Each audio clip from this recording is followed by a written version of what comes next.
Hindi sinasadyang nasunog ng isang babae ang sarili gamit ang curling iron at napansin ang paggalaw sa loob ng teapot. Binuksan niya ang takip at nagulat siya nang makita ang pera sa loob. Pagkatapos ay sadyang saktan niya ang sarili gamit ang pangkulot at mas maraming pera ang lumalabas sa tsarera. Nang maglaon, nang umuwi ang kanyang asawang si Jack, sinabi niya sa kanya ang tungkol sa magic teapot, ngunit hindi siya naniniwala sa kanya. Sinipa niya ito sa binti at nagsimulang lumipad ang pera mula sa tsarera.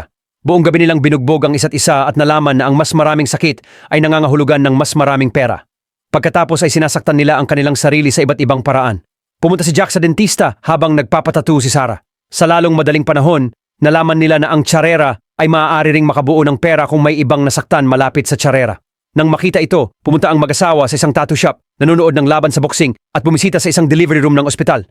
Kumikita sila ng $1,000,000 sa isang araw, ngunit sa kanilang pag-uwi, si Sarah ay naging masyadong matakaw at sadyang sinubukang hampasin ng isang lalaki gamit ang kotse, ngunit sa kabutihang palad ay naiwasan ni Jack ang aksidente.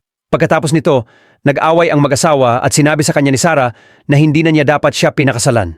Nasaktan si Jack sa kanyang mga salita, ngunit ang tsarera ay biglang naglalabas ng mas maraming pera.